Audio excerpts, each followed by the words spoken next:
Man, hey, listen. Turkey Island Sheik has announced a partial a, a partial matchups for the February 22nd card. And so far it's the best card of 2025. Can it be topped? It's gonna be hard. But it is the best card of 2025. This is facts. I'm hyped for it. Daniel Dubois, Joseph Parker, Artur Better BF, Dimitri Bivol 2, Shakur Stevenson versus Kid Austin. Ah, man, 3 fights I would love to see. I just want to know what's next. Will Devin Haney be on this card as well? Ah, because of himself. It's going to be crazy, man. Listen, man. Ain't nothing like a good ass fight card. Especially you talk about $20. Because PBC giving me less on that David Benavidez versus David Morale fight. And I'm going to be locked the fuck in because David Benavidez is giving me the fights that I want to see. So I got to pay. It's a golden rule to me. If the fighter's giving out smoke and fighting worthy opponents, you must support the fighter. I don't give a fuck what nobody says. Otherwise, David Benavidez had no business fighting some goddamn David Morale.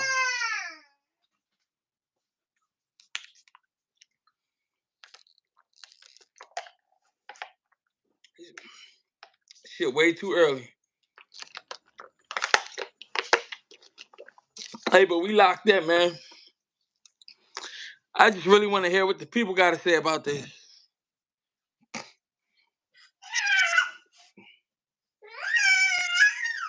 You know, that's all. I want to hear what the people got to say.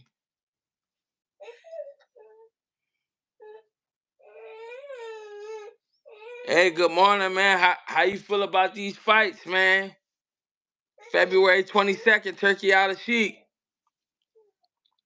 Let me know how y'all feel.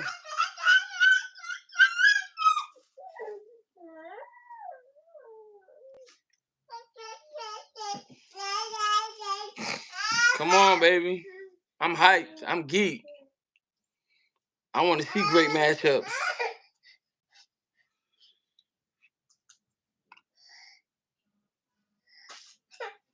I want to see great matchups. So I love what they got going on. Shout out to Turkey Island Sheik for changing the game, man, for the better, man. Turkey Island Sheik like a superhero for boxing right now, man. He not only giving us bomb ass cards, but he giving us great prices on the bomb ass cards, or he's even willing to give us the fights for absolutely free. You cannot beat that.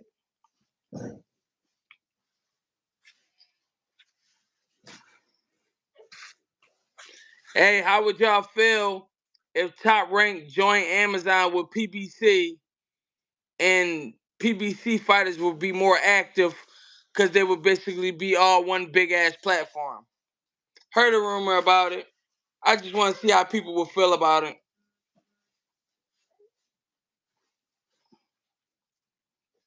We locked in though, man. Same old, same old. I'm definitely hyped though. I'm hyped. I'm hyped. I want to see the Shakur Stevenson versus Kid Austin fight. I do believe that it's a good time for this fight to happen. And Kid Austin, at the end of the day, he's confident in his abilities. I don't think he's ready for Shakur Stevenson, but I do like the fact that he wants to make this fight happen. So far, they agreed on it in good faith. You know, hopefully, when it's time to sit down and sign contracts, they come to agreement. They like the money that Turkey Al Sheik and Eddie Hearn offered them. You know, I just want to see this fight. And I thank Shakur Stevenson for giving us fights that we want to see. Now, some people truly believe that we're going to see the same Shakur Stevenson that we seen fight De Los Santos, but I don't believe it. I believe that we're going to see the best version of Shakur Stevenson. He's finally taking care of his hand, right? That one thing that he's been complaining about and people didn't care about. They only cared about his performance. Now he has a chance to be able to show you, with his hand possibly being way better than what it was previously. I really feel like, and he feel like he got something to prove. That's why he took this fight. I really feel like we're going to see the best version of Shakur Stevenson. I honestly feel like Shakur Stevenson is going to stop Kid Austin. It got to be either way around. It's either he got to stop Kid Austin, right? He can outbox Kid Austin if he want to, but then I just feel like he got something to prove. You know what I mean? From all of the backlash for the last two matches before then. He either gonna stop Kid Austin after he pick him apart and master his timing. You get what I'm saying? Once he make the adjustments, he gonna start cooking him. As he start kicking him, he gonna start sending more punches to bunches, and then he gonna go on for the kill. Cause if he don't, Kid Austin is just gonna make it an ugly fight. And at the end of the day, he like fighting fire with fire. So he could possibly come in there and catch Shakur Stevenson with a good shot. You get what I'm saying? Um, I'm not necessarily the biggest fan of Kid Austin, but I do think he is good for pro boxing. Um, because at the end of the day, he is an entertainer. People enjoy watching his fights. I just don't believe that he have the discipline to keep up with the likes of Shakur Stevenson. I don't see it. But I love the matchup, man. Dimitri Bivol versus Artur Beterbiev. I'm still leaning towards Bivol as I was the first time. And I feel like we're going to see an even better version of him because he's going to focus and put more emphasis on conditioning in order for him to not be getting his hand punched to the point of swelling or fractures or whatever Beterbiev did to his hand exactly. Um, I'm very excited for that matchup as well. But the main event would be Daniel Dubois versus Joseph Parker. And I feel like it has the right to be the main event. Joseph Parker last few matches, he turned out good. And just like he showed a lot of heart because Zhang dropped him a couple of times. He still pulled it off. Very, very close matchup. But at the same time, Joseph Parker's super crafty and he comes to win. And I love it. So Joseph Parker versus Daniel Dubois is the fight that I want to see. And that will be for the IBF World Heavyweight World Championship. You know, and I feel like just them three fights alone on that one card is better than these PBC cards as of lately. But I'm going to buy the David Benavidez fight regardless because David Benavidez is fighting the people that the people want to see. He could have went to go pick anybody else. You get what I'm saying? But he picked the name of someone who's been talking shit for a while, and people will compare the two. You know, David Morrell has power, but at the same time, we all know David Benavidez has good speed, and he has the ability to beat you the fuck up to the point that he knocks you out. Um, I like Benavidez for that fight. I mean, whoever y'all like, y'all can let me know in the comments. If you locked in with this boxing shit like I am, hit the like button. You know what I mean? And we're gonna talk boxing news daily. And for anybody that's new, yesterday I interviewed my guy, Dakari Scott, aka Mac Truck. He got to share some information with me on how it was to be in Jake Paul camp. You just want me to hold you all day, buddy. Come on. Come on, man. You just want me to hold you all day. You fat, you hungry. Yeah, but he gave me information on how it was to be in like Jake Paul camp and just dealing with Jake Paul in general. And if Jake Paul's really good for boxing, and from a boxer that I know take that shit very serious, he takes the game very serious. Even with him, being an influencer, he still trains as if he's an athlete, and he spars as if he's an athlete. So love him or hate him, he's dedicated, and you know he has brought more money to boxing, so, and more attention. So I like it. But to each their own. I know he's not everybody's cup of tea. We can't always agree on everything. If we don't, you know, fuck you. And if I don't agree with you, you can feel the same way. You get what I'm saying? It's all love though. Later on at 6 p.m., we tend to have an open chat to where we'll get on StreamYard and everybody get to come in and voice their opinion on the matchups. Um, and what they see, coming in the future in reference to the matchups, as well as you being able to share what you want to see overall in boxing, because we tend to always have like certain matchups and stuff that we want to see. Now, I haven't tapped into enough Lamont Roach content in reference to just like his fights, his most recent ones. Haven't seen enough of them, but I am going to go back and watch more of them.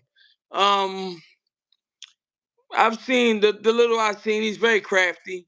Um, he has the ability to be able to control himself and stay composed in that ring. And I just want to see how he's going to be with one of the hardest punchers within his weight range in the game, and one of the biggest stars, in the game. I want to see how he would do against him. At first, I wasn't necessarily interested in the matchup, but it's happening, you know, and rather than continuing to discredit or sleep on Lamont Roach, I figure, fuck it, I might as well look in. You can't beat him, join him. So I need to definitely do my homework and just like see the looks that Lamont Roach has been giving his opponents for at least the last 5 matchups. If I can see all of those, I would be satisfied, and I would probably then have an idea on what type of package he brings to the table in order for him to be able to compete with the likes of Javante Tank Davis. Um, One thing I can say about Kid Austin and his father, they talked themselves into a belt, in my opinion. And the reason why I say that is because, from my understanding, with the connections that I do have in the boxing world, which the boxing world is a lot smaller than what people assume that it may be, I have heard on multiple occasions that some of the stories that they put out online are fabricated. They created alterations so the story could sound better in their favor.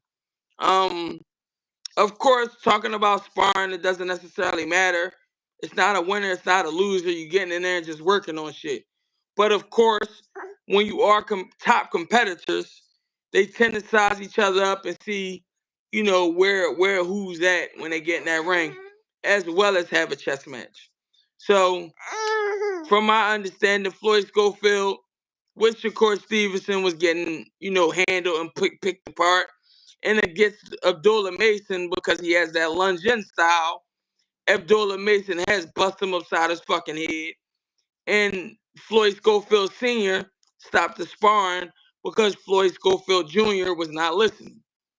So with that being said, I just really want to see this matchup. I want to see if he's actually going to be confident to fight Shakur Stevenson. At this point, that's all I really care to say. Let me put you in your seat, man.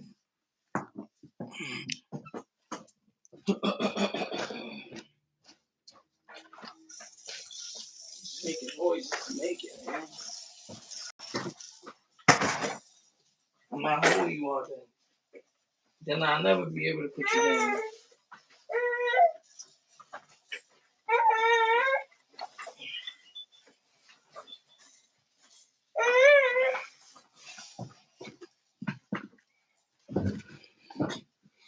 But yeah, if you locked in with me, hit that like button. Drop a comment. How do you feel about some of these fights that's coming up?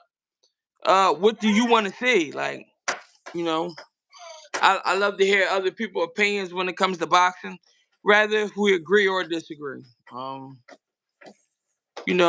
hopefully in 2025 we can get Keyshawn Davis versus Tank Davis. I honestly feel like that match is like the most slept on match. I feel like Tank fans need to demand it, but I also know that a lot of Tank fans want to see him beat up people who are smaller than him or just continue to knock people out, and that's enjoyable enough for them. Me, I would rather see the most competitive matchups possible. And I feel like Keyshawn is a complete fighter. I feel like Tank Davis is obviously the best at 135 and a very complete fighter himself. Who wins if they were to go against each other? A lot of people will flat out just say Keyshawn doesn't have experience, but they're also not considering him, you know, being the best in the world in the Olympics, you know, with less than, 90 fights. It says a lot about his career. Because there's some people that is fighting 400 times and they're still not like peaking at his level. So it makes him an amateur standout. And that's a world class stage. You're still fighting in front of the world. You're in a world competition. So with that being said, to get on the stage for him to win a world championship is not going to be a problem. And I honestly don't feel like he would be scared of Tank. You know, if we're studying a lot of Tank matchups, right? His resume is just very strategically planning. He meets the fighter either before they get out there to get experience to be able to find something comparable to him, which is not that much out there, right? But Ryan Garcia fighting Luke Campbell. Luke Campbell didn't necessarily prepare him for anything that Gervonta Davis brought to the table. You know what I mean? Rolly Romero, he just was somebody who could sell a fight. So, it is what it is. No disrespect to him, but any world titles he ever won, he didn't fucking deserve. They gagged the other person on the strength that, he's the guy when it comes to selling, in my opinion. Um,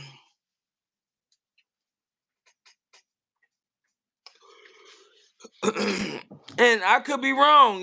Some people might feel like whoever Frank Martin, what did Frank Martin do that that Keyshawn can't do or won't do? Keyshawn is about to be, hopefully a WBO world champion. So now he'll have hardware.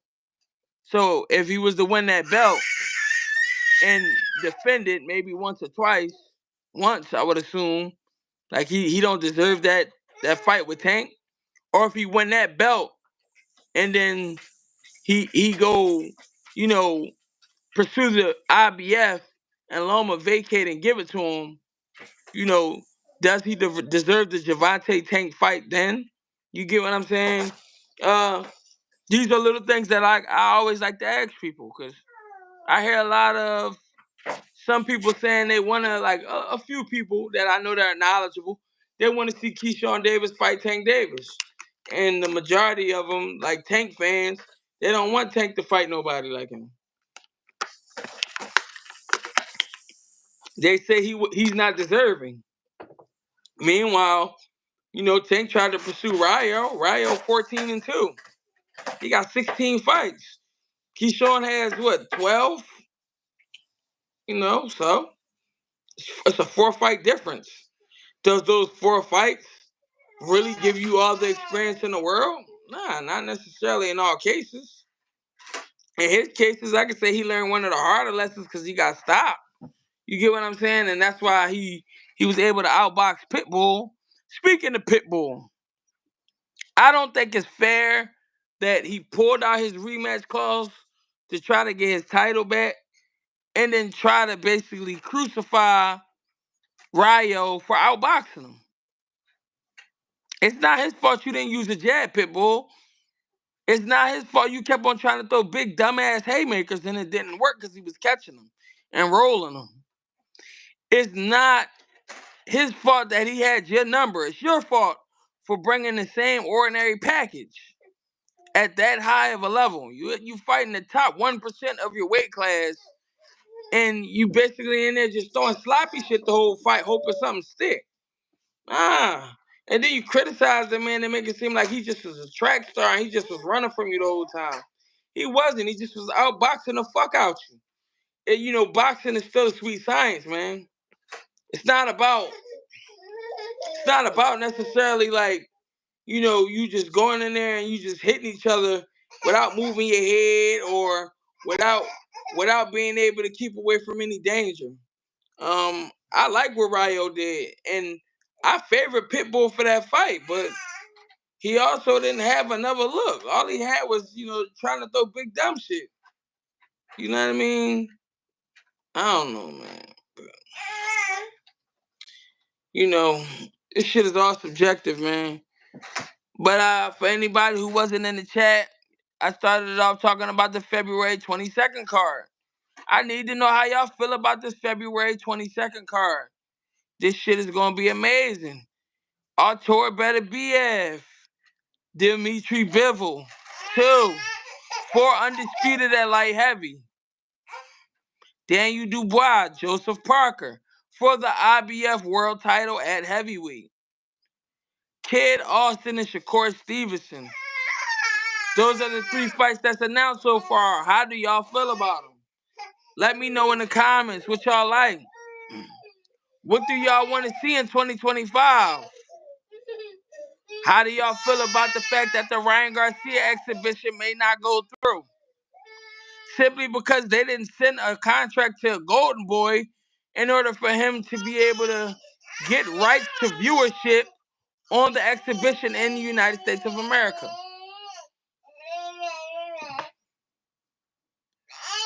And Ryan didn't necessarily do as well when he fought Devin Haney. Will this fight sell well when he fight in Japan? Like, what y'all think, man? Let me know something in the comments.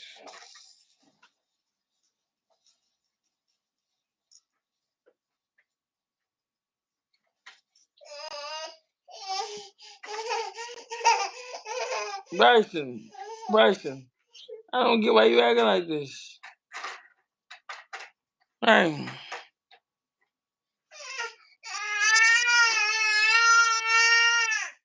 Hey, man, my name ain't Big Boy, it's Chris, champ.